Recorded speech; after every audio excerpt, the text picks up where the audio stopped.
Magandang gabi po sa inyong lahat. Muli ninyo kaming samahan sa pagbabalita tungkol sa ilan sa mga aktibidad ng mga kaanib sa Iglesia ni Cristo sa iba't ibang panig ng mundo dito sa Iglesia ni Cristo News Live.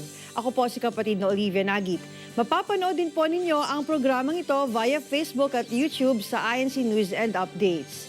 Makakasama rin natin ngayong gabi si kapatid na Sean Campbell mula sa kanyang home studio para sa ilan sa mga balita sa ibayong dagat.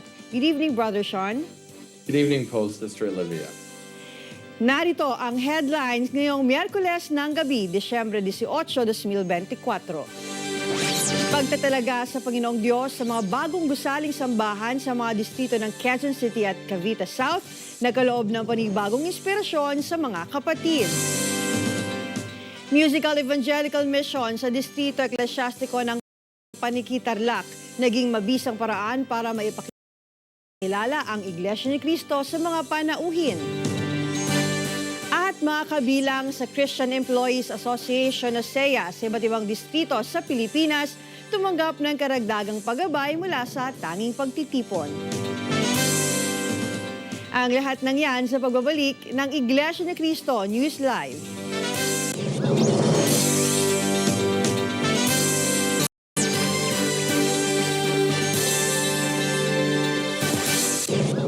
Para sa mga detalye ng ating mga balita, bago matapos ang 2024, maraming bagay ang ipinagpapasalamat ng mga kapatid sa lokal ng Carrion Village, distrito ng Quezon City. Kabilang narito ang dakilang biyayang ipinagkaloob sa kanila ng Panginoong Diyos, ang isang bago at modernong gusaling sambahan. Si kapatid na Felix Rodas para sa mga karagdagang detalye. Ugali na ng mga kaanib sa Felix Rodas para sa Iglesia ni Cristo News Network.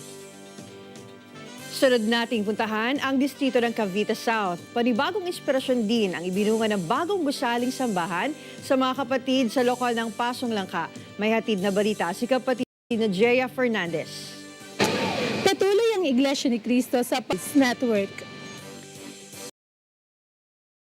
The Jaya Fernandez para sa Iglesia ni Cristo News Network.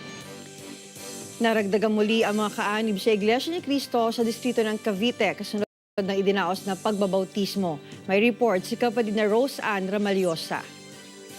Puspusan ang pakikipag-work. Sa distrito eklesyastiko ng Panikitarlac sa pamamagitan ng Musical Evangelical Mission ay malinaw na naiparating ang mensahe ng mga awiting pagpupuri sa Panginoong Diyos sa mga panauhin na dumalo.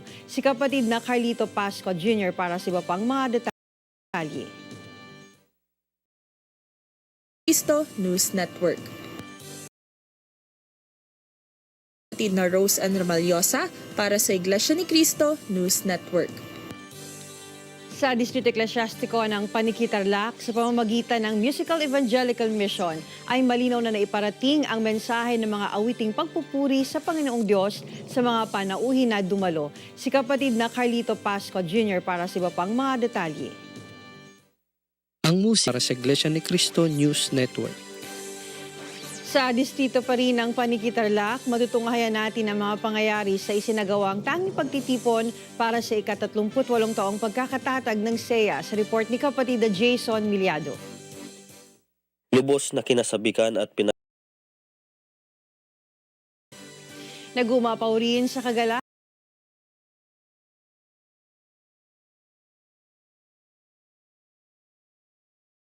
Iglesia ni Cristo News Network. Nagumapaw rin sa kagalakan ang mga kabilang sa Christian Employees Association sa distrito ng Bulacan matapos silang tumanggap ng mga biyayang espiritual sa idinaos na tanging pagtitipon sa lokal ng Santo Cristo. Si kapatid na Midrel nagumapaw rin Sa Iglesia ni Cristo News Network. Nagumapaw rin sa kagalakan ang mga kabilang sa Christian Employees Association sa distrito ng Bulacan matapos silang tumanggap ng mga biyayang espiritual sa idinaos na tanging pagtitipon sa lokal ng Santo Cristo. Si kapatid na Midrel Makaspak para sa mga karagdagang detalye. Nagsagawa ng isang tanging pagtitipon dahil makaspak para sa Iglesia ni Cristo News Network. Sa aming pagbabalik, makakasama natin si kapatid na Sean Campbell para sa mga balita mula sa labas ng Pilipinas. Huwag po kayong aalis, magbabalik ang Iglesia ni Cristo News Live.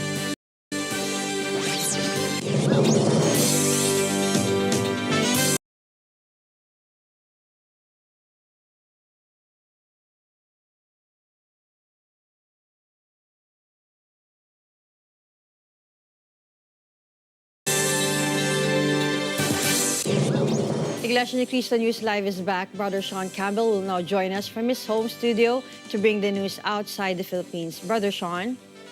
Thank you, Sister Olivia. In the District of British Columbia, officers of the Children's Worship Service